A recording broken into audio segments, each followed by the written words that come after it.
Bienvenidas, bienvenidos, bienvenides a esta nueva entrega de Latinoamericanas. Hoy mis compañeras Estefanía Veloz y Gabriela Rivadeneira nos acompañan desde otra latitud de nuestra patria grande. Y hoy vamos a hablar de un tema del que mucho se habla, escuchamos muy a menudo sobre estas expresiones, pero poco conocemos sobre los efectos y sobre las consecuencias que tiene especialmente en los pueblos latinoamericanos. Hoy vamos a hablar de bloqueos y medidas coercitivas y para profundizar un poco más vamos a empezar con nuestra sección editorial, Lo que arde.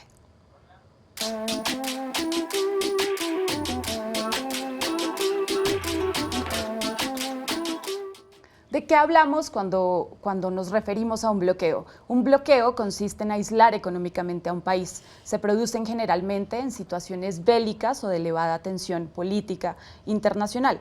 ¿Cuáles son los objetivos? Pueden ser militares, pueden ser políticos y hasta económicos. En muchas ocasiones, el establecimiento de un bloqueo económico a una nación conlleva el uso de la fuerza. En cualquier caso, el bloqueo económico es siempre un instrumento coercitivo. La Organización de las Naciones Unidas establece que es posible imponer medidas económicas de castigo a todo aquel Estado que perturbe o pretenda perturbar la paz. Así, un bloqueo económico implica poner fin a las relaciones económicas con un determinado país y, por supuesto, incomunicarlo. Y aquí surge una gran pregunta. ¿Quién es el responsable de pedir o implementar un bloqueo? Es insólito que un solo país en el continente y el mundo sea el autorizado de imponer bloqueos económicos y políticos. Por supuesto, estamos hablando de Estados Unidos, el país que regenta la norma internacional de bloqueos y medidas coercitivas, que además ha impuesto sanciones internacionales de gran escala. El caso icónico del que todos hemos escuchado es el bloqueo criminal en contra de Cuba, que lleva cerca de 70 años, impuesto por Estados Unidos y llevado por este temor de tener un país comunista cercano a la sombra de la Unión Soviética y liderado en su momento por Fidel Castro. Y el caso venezolano, un poco menos conocido, que lleva 10 años impuesto después de la muerte del comandante Hugo Chávez Frías. Lejos de ser un tema indefinido en la política continental, los bloqueos significan sanciones económicas, financieras y comerciales que agudizan las crisis en los países, afectando la calidad de vida de la gente, de los pueblos. Para Cuba estamos hablando de una afectación aproximada de 421 millones de dólares mensuales, más de 13.8 millones de dólares diarios y más de 570 mil dólares en daños cada hora de bloqueo. En 6 décadas, las afectaciones superaron el $1,5 billones de dólares, convirtiéndose así en el sistema de medidas económicas de bloqueo más abarcador, integral, completo y prolongado que se haya aplicado contra país alguno de parte de la economía más poderosa del mundo y hoy dominante en la región. Hasta la fecha, en Venezuela, Estados Unidos, como otros países, han aplicado un total, escuchen bien, 929 medidas coercitivas unilaterales. Para agosto de 2021, algunos de los recursos y activos congelados, confiscados o retenidos en el exterior ya sumaban los 24.000 millones de dólares. A estas alturas, cabe preguntarnos, ¿qué busca Estados Unidos con estas medidas? ¿Hasta dónde su presión política influye en la estabilidad democrática de los países de la región? Tomando en cuenta, además, la lastimosa y frágil democracia liberal que tenemos aún vigente. Son varias las preguntas que esta tarde quedan sobre la mesa y que vamos a tratar con nuestras invitadas en el segundo bloque. Quédense en Latinas Incorregibles.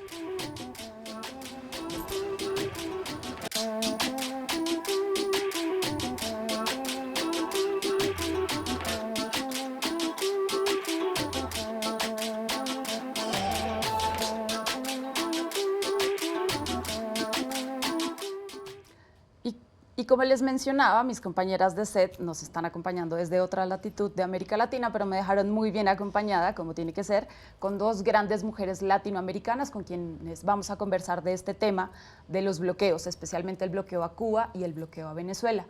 Crismar Lujano, periodista y además participa de un podcast que les recomiendo mucho que se llama La Pizarra, uno de los pocos podcasts que habla de la realidad latinoamericana desde una perspectiva de derechos humanos, de soberanía, de autodeterminación de los pueblos. Muchísimas gracias por estar hoy con nosotros, Crismar. Daniela, primero que nada, enhorabuena a ti y a todas las compañeras por este espacio y muchas gracias por la invitación.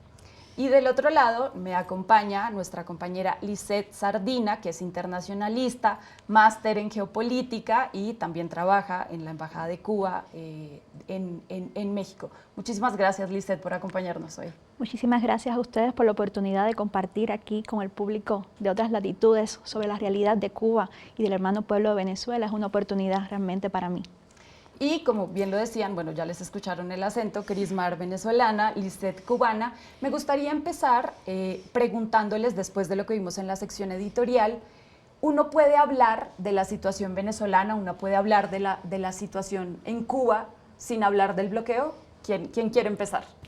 Bueno, para empezar se puede. Lo hemos visto en incontables ocasiones en los medios de comunicación en el que se emite deliberadamente hablar de las sanciones y del bloqueo en particular en Cuba, ¿no? Se puede, pero no es honesto. Y realmente agradezco el uso del término bloqueo, porque muchas veces incluso la prensa y otras personas que vienen con otras intenciones o de otras latitudes utilizan el término embargo, que de cierta medida no expresa la magnitud de este grupo de sanciones que se aplican a nuestros países, en el caso de Venezuela y en el caso de Cuba. En primer lugar, porque cuando hablamos de embargo nos referimos a únicamente con un objetivo económico.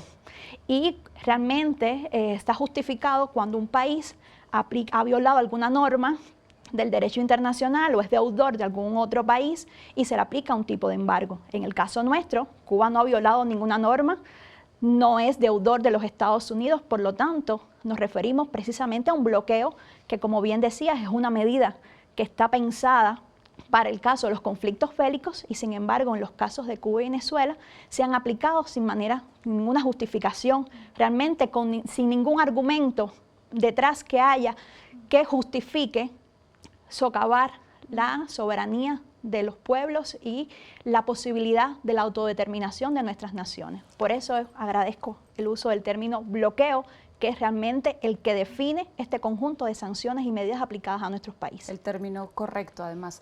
Uno escucha a varios voceros o inclusive personas del común cuando hablan de Cuba y dicen, bueno, pero Cuba solo está bloqueado por los Estados Unidos y tiene relaciones con 179 países, ¿no? Esa es una de las premisas que más se maneja, especialmente desde la oposición, para decir o para negar de alguna manera las repercusiones del bloqueo. Pues es que sucede que nada está desconectado, desgraciadamente, del sistema internacional regido por el dólar y por los Estados Unidos. Es decir, que nuestro país, aunque realmente tiene relaciones comerciales con muchos otros países, pasa todo por el sistema financiero internacional y, por lo tanto, todas esas sanciones que se le aplican a Cuba tienen un carácter también extraterritorial. De hecho, en el entramado de leyes que conforman el bloqueo, hay dos que marcan el carácter extraterritorial de estas sanciones. Esas son precisamente la ley Torricelli de 1992 y la ley Hertz-Burton de 1996. Esas leyes le dan la facultad al Congreso de los Estados Unidos también de ser el único órgano capacitado para poder eliminar el núcleo duro de esta política, limitando también las facultades que tiene el presidente de los Estados Unidos en materia de política exterior, y son también las que regulan las relaciones de terceros países con Cuba. Por otro lado, hay una persecución constante a todas las transacciones y las operaciones comerciales que realiza cualquier tercer país con Cuba. Y es ahí precisamente donde viene el carácter coercitivo que tienen estas sanciones y disuasivo también para el comercio natural que tiene Cuba con cualquier otro país del mundo. No solamente también por la limitación que tenemos del uso del dólar, que está regulado también la prohibición de Cuba del uso del dólar. Algunos podrán decir, bueno, existen otras monedas internacionales. Es verdad, pero todas esas monedas pasan por el sistema financiero internacional que es regido por los Estados Unidos. Por lo tanto, Cuba tiene hoy serias limitaciones para poder cumplir con compromisos de pagos, pero hablamos de pagos de suministros eléctricos es decir, suministros para nuestro sistema eléctrico, de medicamentos esenciales para el sistema de salud cubano, de pagos de alimentos que conforman la canasta básica de nuestra población. Entonces, también es hipócrita decir que estas medidas están dirigidas a debilitar al gobierno cubano, porque su impacto, ¿a quién afecta? A los pueblos. A los pueblos, a las personas que son las que padecen en el día a día el malestar, porque a veces las medidas coercitivas no podemos medirlas solamente en temas económicos. Es decir, tú mencionabas al principio un grupo de elementos que realmente expresan el marcado carácter económico, comercial, financiero que tiene el bloqueo a Cuba. Pero es que a veces esas medidas es lo que provocan en la población, en las personas. Es decir, la frustración de una madre que tiene un niño enfermo de cáncer y no puede acceder a los citostáticos necesarios para poder curar la enfermedad. Antes de entrar, digamos, en las particularidades del bloqueo, me gustaría, Crismar, que nos contaras, lo decíamos en la sección editorial, el bloqueo sobre Venezuela es mucho menos conocido que el bloqueo a Cuba, también tiene que ver con la temporalidad, pero también tiene que ver con una intencionalidad, ¿no? De hablar de la situación de Venezuela sin mencionar el bloqueo. ¿En qué punto del bloqueo está hoy Venezuela y qué se puede esperar con la llegada de Donald Trump? Bueno, primero me quería quedar con varias cosas que Lisette ha mencionado porque has dicho verdades como puños y creo que la situación es prácticamente un espejo de lo que sucede en Venezuela en un periodo muchísimo más corto, ¿no? Empezar por decir que las sanciones efectivamente no, porque es un mito muy repetido, sobre todo en los medios de comunicación, y de hecho es la narrativa que se ha tratado de posicionar por parte, en Venezuela al menos, de la oposición, ¿no? De que las sanciones son dirigidas exclusivamente para miembros de un gobierno. Y la verdad es que es una media verdad, digamos, porque sí es cierto que hay sanciones para miembros, individuos y empresas públicas y privadas de Venezuela, pero hay un conjunto muchísimo más amplio, acabas de mencionar 929 medidas coercitivas, sanciones unilaterales de parte de Estados Unidos para Venezuela, y digamos que un pequeñísimo porcentaje apenas de todo ese conjunto va dirigida hacia el gobierno venezolano, con lo cual el resto, ¿dónde queda? ¿Qué afecta, no? Estados Unidos tiene más de 70 programas de medidas unilaterales coercitivas que son aplicadas en dependencia, o sea, la severidad va a depender mucho de qué sectores vendrían a ser los más afectados. Venezuela es un país que tiene o depende, el 90% de sus ingresos dependen de la venta del petróleo. El primer golpe que se le asesta a Venezuela es la restricción prácticamente absoluta de la venta de petróleo. Lo decía Lisette, el sistema financiero internacional, porque bueno, si nos remitimos, digamos, a las sanciones, a esas primeras sanciones occidentales que datan desde 1960 y que se han venido a recrudecer durante las últimas décadas, se habla de ese principal como bloqueo que funciona básicamente o funcionaba en ese entonces en una restricción de lo que sería exportaciones e importaciones para privados y públicos de Estados Unidos, ¿no? En Cuba, desde y hacia Cuba. Pero hay un cambio, un endurecimiento, ¿no? Una modernización prácticamente casi quirúrgica de esta metodología en la década de los 2000, cuando casi por casualidad, en el 2003, la Oficina de Control de Activos Extranjeros, que digamos es el Ministerio de las Sanciones de Estados Unidos, se da cuenta que Corea del Norte tiene un puente de salida hacia el comercio internacional a través de un banco que se encuentra en Macao. En ese momento ellos se dan cuenta que tenían, ¿no? un gran poder con el dólar. El dólar en este momento, la hegemonía del dólar en particular, es el arma de guerra más potente que tiene Estados Unidos y, o sea, es mucho decir cuando tienes un arsenal de guerra tan poderoso, diría yo, el más poderoso del mundo.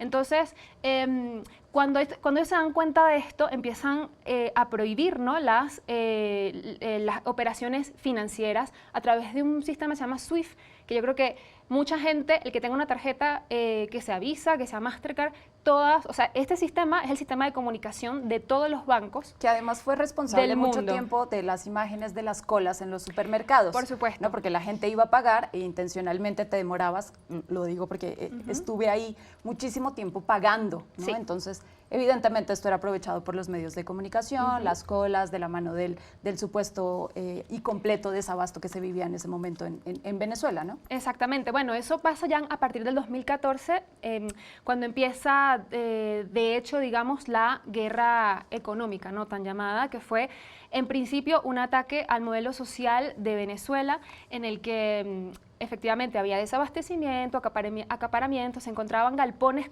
repletos de comida y de insumos básicos de la canasta básica de todos los venezolanos, pudriéndose, literalmente, porque preferían, los oligopolios venezolanos preferían que se perdieran a tener que venderlos a precios justos, ¿no? Es lo que, no sé, ¿qué pasaría si acá se acapara o se desabastece, por ejemplo, de la tortilla, ¿no? Y que luego se encuentren galpones de esto y que se entere la gente de que no se han vendido, no porque no exista la producción, como se intenta establecer en una narrativa infundada, sino que ha sido deliberadamente para poder atacar y golpear no solamente a un gobierno, sino a un pueblo. Ok.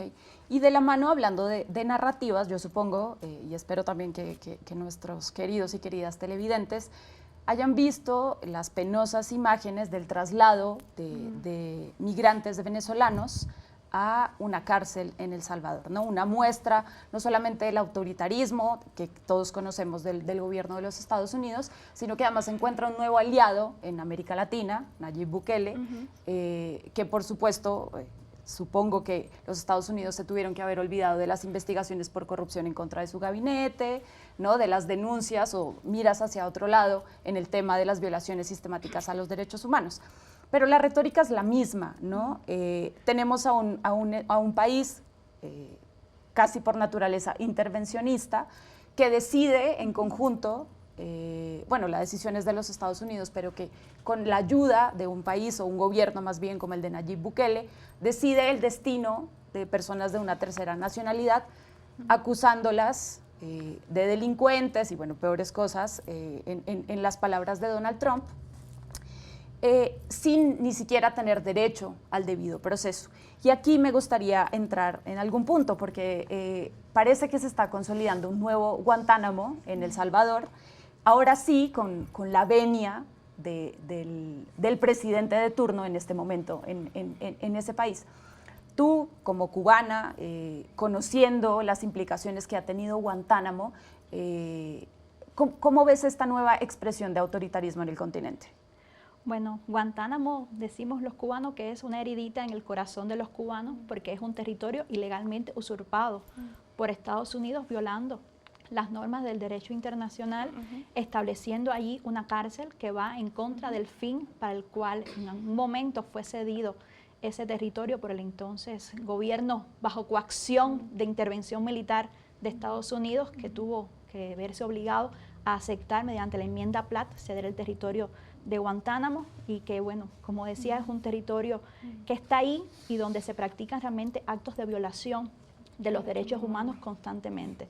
Sí, nosotros como cubanos sabemos lo que significa un Guantánamo porque, en primer lugar, las principales agresiones que se han realizado directamente a Cuba han salido en muchos casos o se han orquestado precisamente desde la base naval de Guantánamo. Y sabemos lo que significa realmente la presencia allí también de personas a las que se le aplica la tortura, a las que se violan sus derechos humanos. Y bueno, lo miramos con preocupación, digamos, de cierta manera. Miramos con preocupación que existan otros Guantánamos en nuestro territorio. ¿Por qué crees que la gente mira hacia un lado cuando se trata digamos, en aras o de la seguridad nacional o del miedo que produce la diferencia en el otro, llevar a cabo este tipo de acciones? Porque finalmente la justificación es la seguridad nacional, es que los criminales no tienen derechos humanos, no tienen ni siquiera derechos básicos. ¿Por qué está sucediendo esto en nuestra América Latina? Yo creo que hay una cuestión clave que es la confirmación de tus propios sesgos, ¿no? Cuando tú tienes ya una mirada alimentada desde varios lugares, racista, que mantiene o que tiene una selectividad según a quién se le puede aplicar los derechos humanos, que además en un momento mundo en el que líderes con discursos ampliamente violentos, sí, porque ya ni siquiera se le puede llamar de otra forma, sino es un conjunto de violencias que supera todo lo que habíamos visto, por lo menos en nuestras vidas, y que se empiezan a repetir, ¿no?, patrones históricos. En el caso de Venezuela y con la situación ocurrida con los migrantes que fueron secuestrados, además, Sí, ¿no?, porque secuestrados. deportar a ciudadanos que no tenían siquiera pues antecedentes penales y a los que por ningún motivo se les confirmó, se les pudo comprobar que tendrían lazos con el Tren de Aragua, que bueno, es otro tema para discutir, Sí. porque exagerado, digamos, ¿no? Ahora mismo está en la lista de terroristas de Estados Unidos, pero esto justamente lo hacen para poder tener la jurisdicción de alguna manera de romper, ¿no?, sin trabas legales, poder violar todo este tipo de derechos internacionales y derechos humanos en general. Entonces, yo quería, sobre Bukele en particular, porque esto es muy preocupante respecto a la forma, el modelo carcelario que él está de alguna manera exportando, ¿no? Sí. Justicia a la carta. Sí.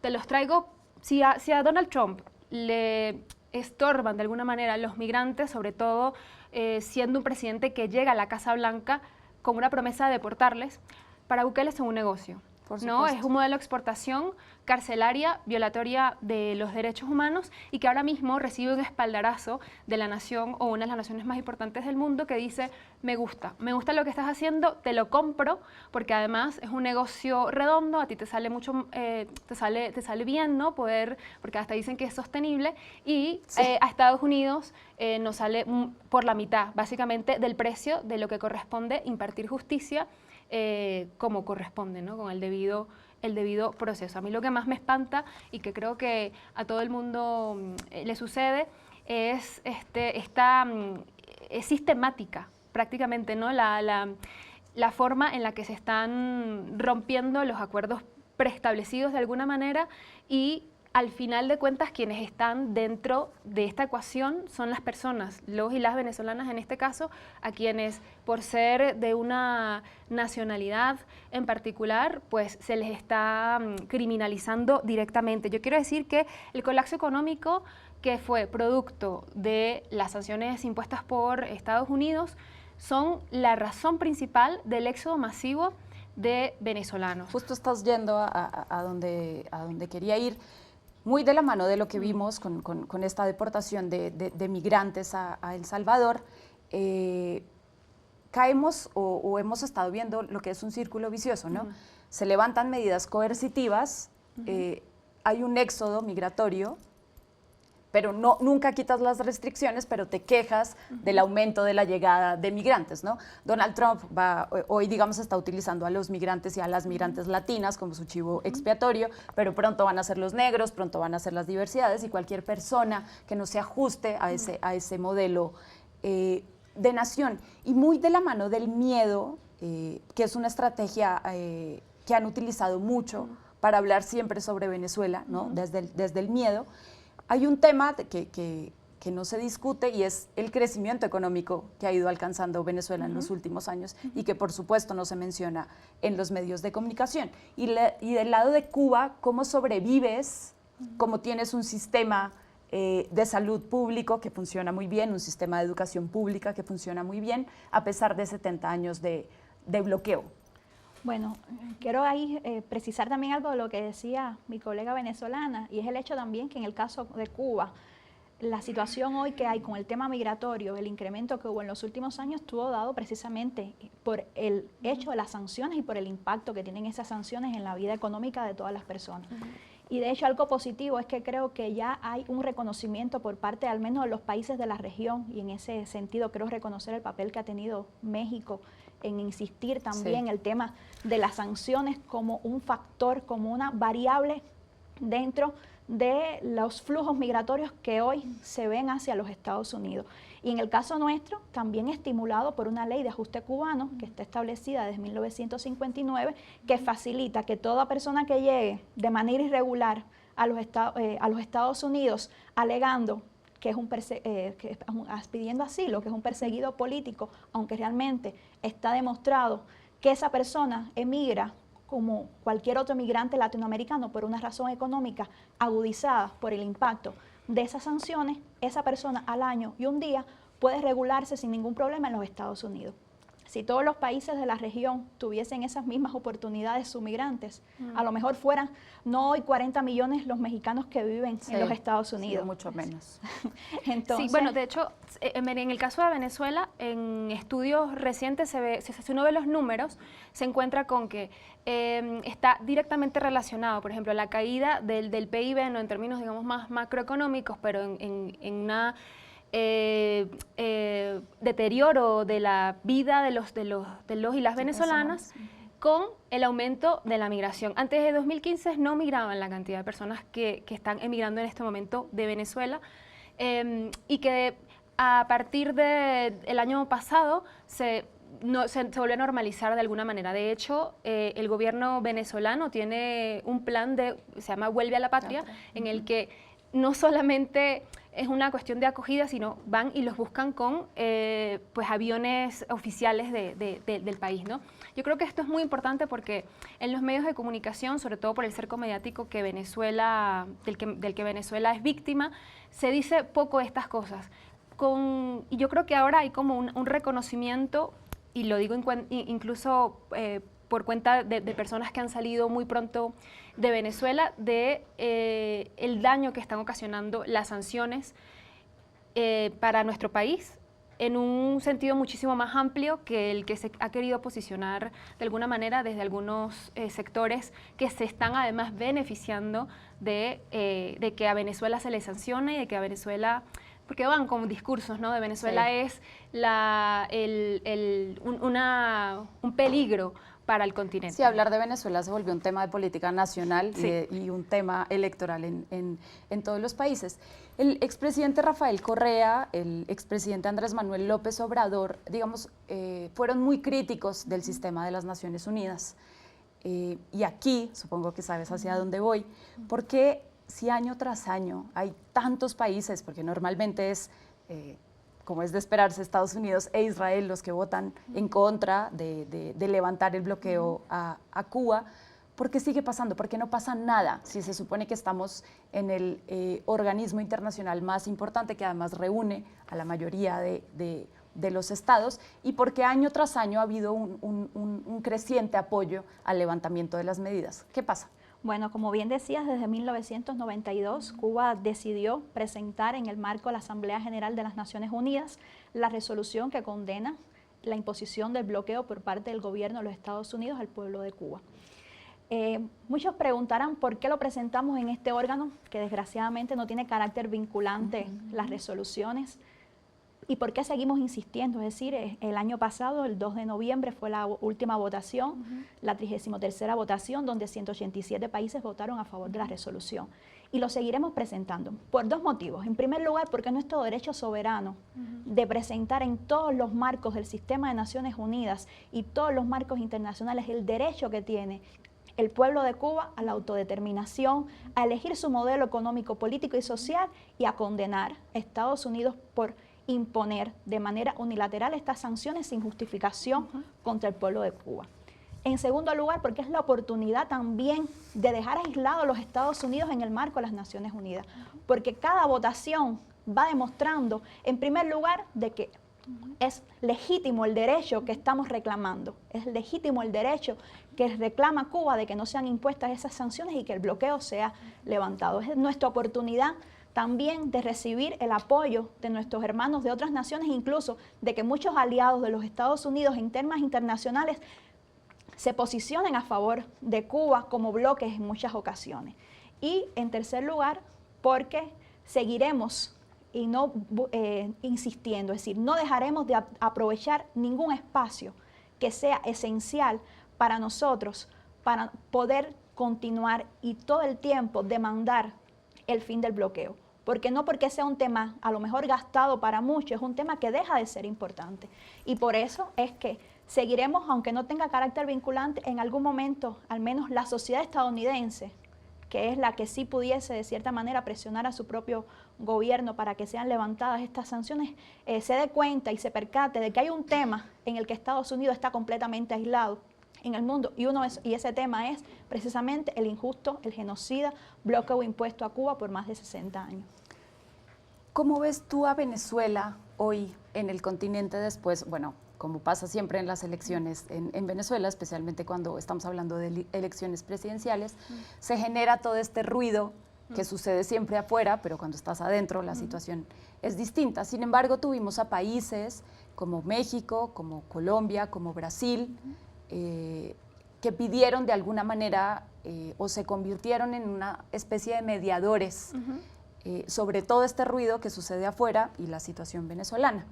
¿Cómo ves hoy a Venezuela en la región, en el continente, especialmente con la llegada de Donald Trump, que envía siempre mensajes bastante contradictorios, ¿no? Llega el enviado especial, pero no retiró las medidas coercitivas, pero te envió los migrantes deportados no a tu país, sino a otro territorio? ¿Cómo ves a Venezuela hoy? Yo quiero decir que, porque quizás es algo que muchas personas no conocen, pero no es la primera vez que se escucha el ruido de todo lo que sucede, especialmente en torno al tema electoral. Venezuela es uno de los países que mejor ejerce la democracia con procesos electorales prácticamente por año, en 20 años de revolución bolivariana. No se puede decir entonces, es el país que más vota prácticamente en el mundo, y se usa, ¿no?, el relato de Venezuela como el coco para asustar a otras naciones, pero además de esto se le ha querido extorsionar también, ¿no?, con la supuesta aplicación o más bien el levantamiento de las sanciones a favor de que se celebren las elecciones que nunca se dejaron de celebrar, empezando por allí, ¿no? Entonces hay como una contradicción constante, pero esto es muy clásico, muy típico, especialmente del gobierno de Donald Trump, que ahora repite y en menos de 3 meses prácticamente ya han lanzado grandes ataques de nuevo a la soberanía de Venezuela, el más reciente con la deportación ilegal y forzada de nuestros migrantes, pero además de eso, anteriormente ya había cancelado, como decías, mencionabas brevemente, la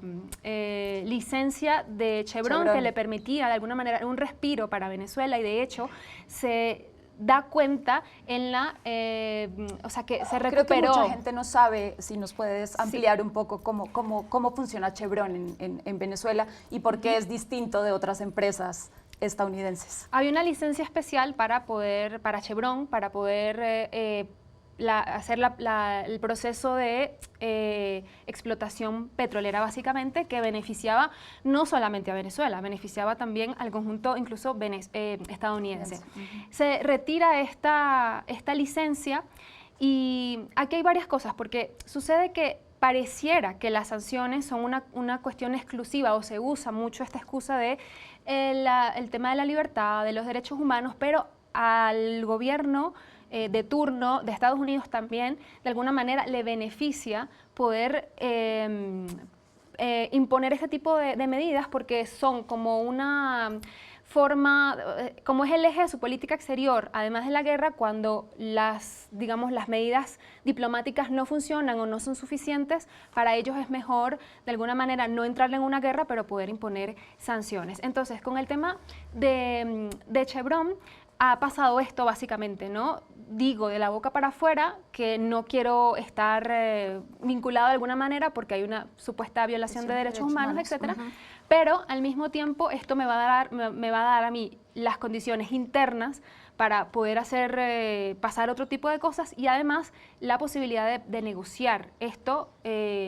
El endurecimiento de las sanciones son eso en el gobierno de Donald Trump, poder tener de alguna manera en su lado de la cancha las condiciones para poder luego extorsionar, porque no puedes negociar con una persona si no estás a la par, ¿verdad? Y si a Venezuela, a Cuba, que esto es otra cosa, porque pareciera que fuera exclusivamente de estos dos países, no, pero Estados Unidos es el país que más impone sanciones en el mundo, pero además de todo, es el país, o sea, medio mundo está sancionado en este momento por Estados Unidos. Si nosotros hablamos o vemos los países que están sancionados son 30, pero por el tema de la extraterritorialidad, exacto, al menos 100 países o personas de 100 países estarían afectadas por las sanciones de Estados Unidos, las sanciones unilaterales, que además son ilegales, son despiadadas y son fracasadas. Especialmente contra los pueblos, ¿no? Creo que en eso hay una claridad y un acuerdo completo. Y complementando también, es que hablamos de sanciones, pero que no se trata de una política de gobierno, es una política de Estado que tiene como fin último destruir a nuestros dos países, a los modelos sociales políticos que han decidido tomar esos dos países, y donde incluso en el caso de Cuba, desde su propio diseño en 1960, y invito a los amigos a buscar el famoso memorando de Lester Mallory, él decía, es decir, en aquel momento decía, todos los cubanos apoyan a Castro, la única manera de poder infligir, es decir, estoy parafraseando, o de poder destruir ese apoyo es creando una situación económica de asfixia y de cerco que obliga a las personas a reaccionar contra el gobierno.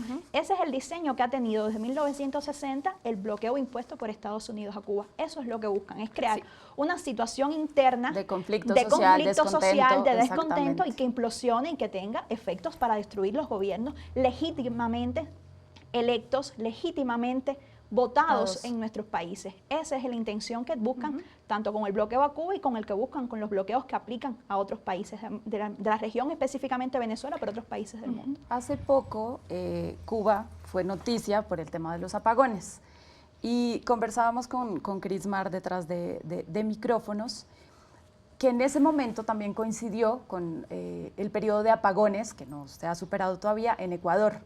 Sin embargo, el tema de Cuba era culpa del sistema socialista, comunista, ¿no? Y el tema en Ecuador era culpa o era un problema técnico, cuando, para quienes no saben, el gobierno de Daniel Noboa ha sido completamente responsable de que los habitantes de Ecuador se queden sin luz hasta 14 horas diarias. Imagínense, el segundo país más inseguro de América Latina, sin luz, ¿no? Y esa narrativa fue pues muy explotada. Evidentemente, otro de los consentidos, después de Nayib Bukele de los Estados Unidos, es Daniel Noboa, ¿no? ¿Por qué siempre esa narrativa sobre Cuba? ¿Por qué no decirle a la gente también que el tema de los apagones viene de la imposibilidad de contar con herramientas para el mantenimiento de las hidroeléctricas y que a pesar de ello se ha logrado solventar ese, digamos, impasse? Bueno, en primer lugar, señalar, y lo decía nuestro ministro en su informe recientemente presentado en el marco de Naciones Unidas, que 18 días de bloqueo, el costo de 18 días de bloqueos permitirían al gobierno cubano poder reparar nuestras principales termoeléctricas en el país. Entonces, es decir, menos de un mes, es decir, si nos dejaran menos de un mes sin bloqueo, pudiésemos tener el acceso, el dinero suficiente para reparar nuestras termoeléctricas.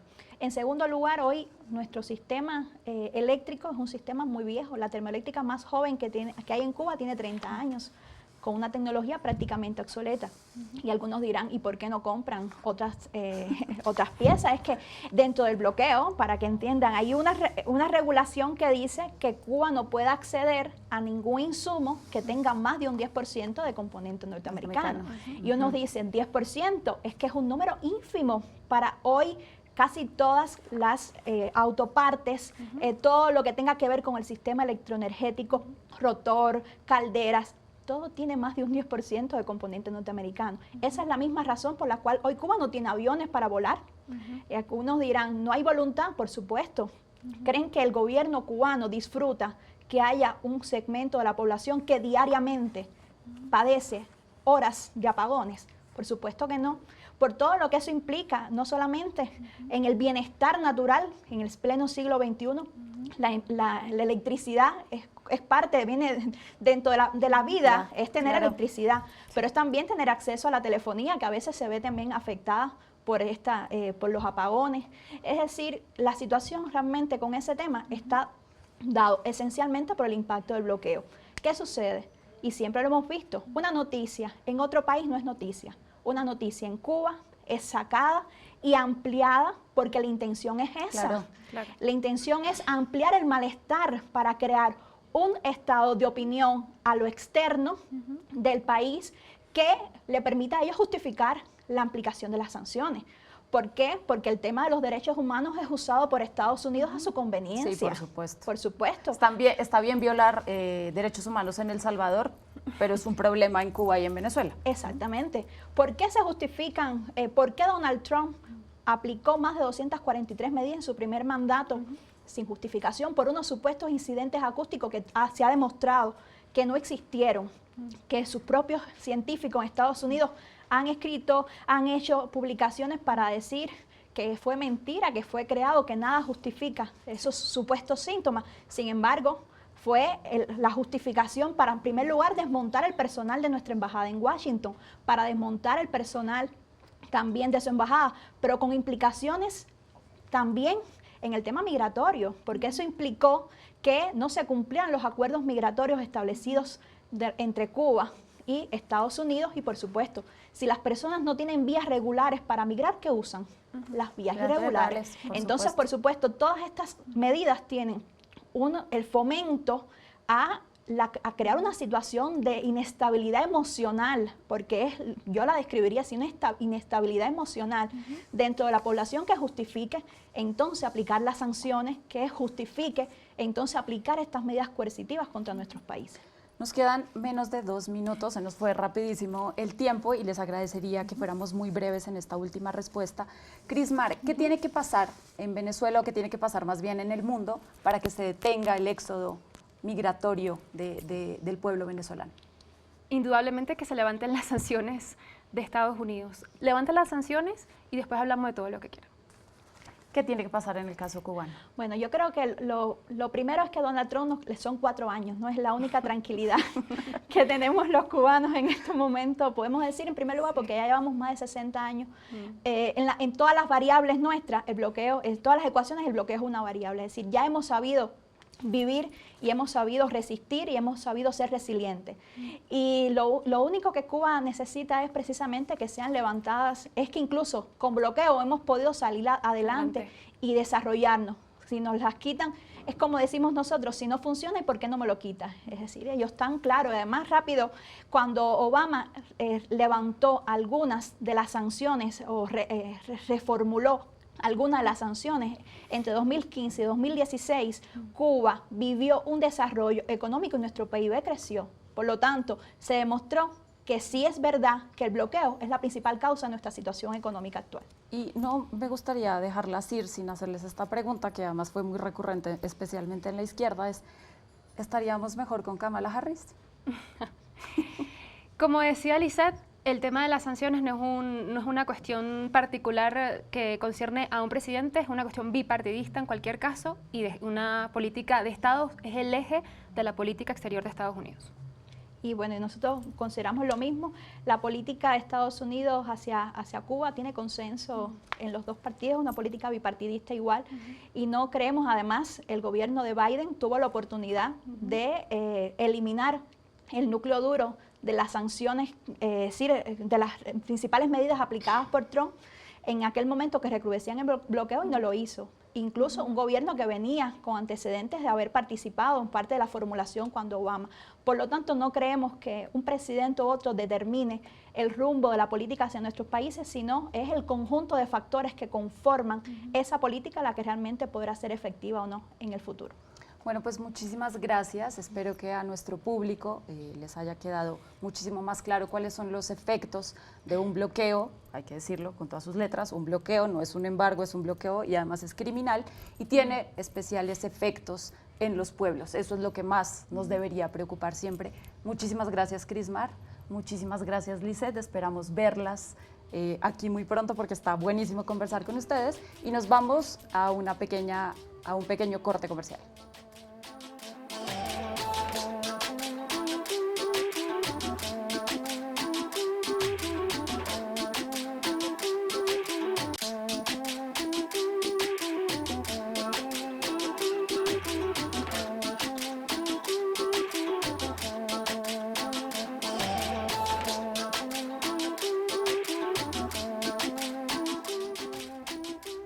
Gaby, qué bueno verte y me gustaría que le contaras al auditorio cuál es el ambiente que se vive hoy en la isla, especialmente en un periodo de recrudecimiento de las sanciones contra la isla.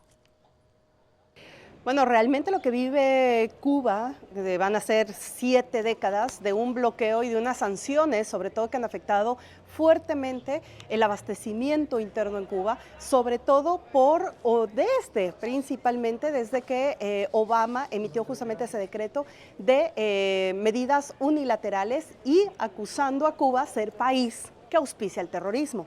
En ese sentido, terminando el periodo, justamente Biden levanta esa medida y Donald Trump lo primero que hace es volver a poner la medida. Eso ha hecho sin duda alguna que recrudezcan las medidas internacionales en contra de la isla, y lo que se vive acá en la isla en este momento es un momento justamente de mucha resistencia del pueblo cubano y también de muchas dificultades en el tema de medicina, en el tema de combustible, en el tema de alimentos. Sin embargo, el gobierno del presidente Miguel Díaz-Canel está haciendo justamente una articulación territorial, que en eso hay que aprenderle mucho de la isla, en el sentido de poder abastecer con las cosas mínimas y básicas para que las emergencias puedan ser atendidas. En estos días tuvimos unos apagones, producto justamente de unas fallas del sistema eléctrico. Recordemos que fue China que también entró a invertir en un gran espacio de electricidad solar. Sin embargo, eso tomará su tiempo hasta que empiece a implementarse de manera regular para abastecer todo el tema eléctrico en Cuba y en la isla. Así que bueno, las medidas obviamente afectan. Ningún bloqueo, ninguna sanciones, ninguna medidas unilaterales ayudan a ningún tipo de país que no sean más allá que la ambición de quien las ejerce. Y en este caso, Estados Unidos y la presidencia de Donald Trump. Gaby, mencionabas ya la articulación territorial, pero ¿qué otras medidas paliativas ha implementado el gobierno de Díaz-Canel para que estas consecuencias sobre el pueblo cubano no sean tan graves como ya lo son? Primero, activar nuevamente las redes territoriales. Cuba es uno de los países que tiene un sistema territorial de articulación que es realmente admirable y que todas y todos deberíamos aprender, porque eso permite saber exactamente cómo están todos los integrantes de la familia en la última casa y el hogar de cada rincón de la isla. Y eso permite identificar de manera oportuna cuáles son las emergencias y cómo atenderlas. Y sobre todo el tema de llamar siempre a la cooperación internacional. Aquí mucho ha actuado China, Rusia, México, especialmente con el envío de combustible, y eso es lo que permanentemente se está llamando. Países que no se sometan a las sanciones implementadas por Estados Unidos por apoyar a Cuba y que realmente las ayudas, especialmente en medicina y en alimento, lleguen a la isla.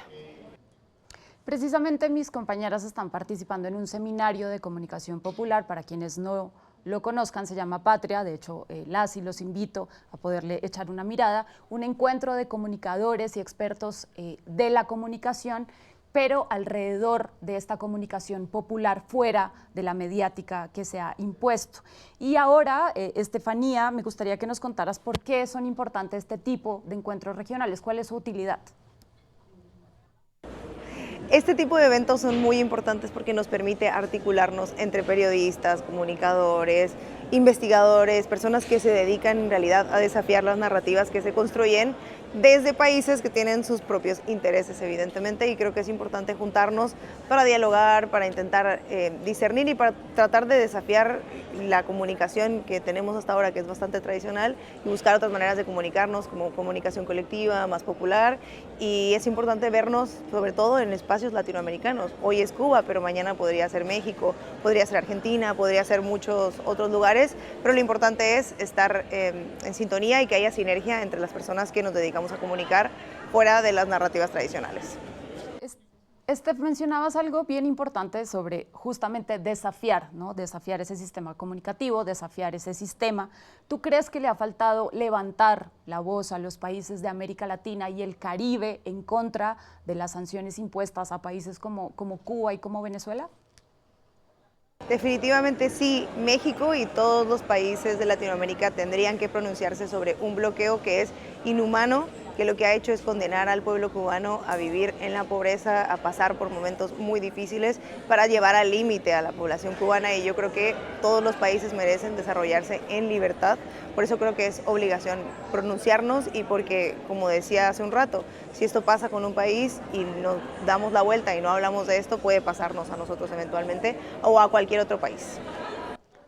Muchísimas gracias a mis compañeras, ya las vamos a tener de vuelta en el próximo programa. Y como este espacio se trata también de pedagogía, de comunicación popular, los vamos a dejar con el último bloque de este programa, Manual para desobedecer.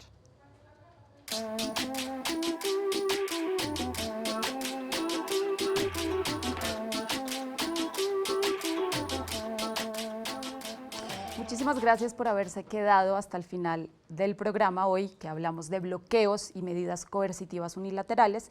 Hay que estar muy pendientes de lo que sucede en América Latina, de las reformas sociales que está presentando el presidente Gustavo Petro y que ha llamado a la movilización popular, de las deportaciones de migrantes que no van a ser solamente venezolanos, porque el blanco somos los migrantes latinos. Usted, yo, todas y todos somos latinoamericanas. No se le olvide seguirnos en nuestras redes sociales, que van a aparecer por aquí, a través de Capital 21, y de contarle a sus amigos, a sus vecinos, a su gente, que aquí, en este espacio de Latinoamericanas, hablamos de los temas que importan para América Latina y el Caribe, con un enfoque de democracia, de derechos humanos y siempre pensando en la libre autodeterminación de los pueblos. Nos vemos el próximo miércoles.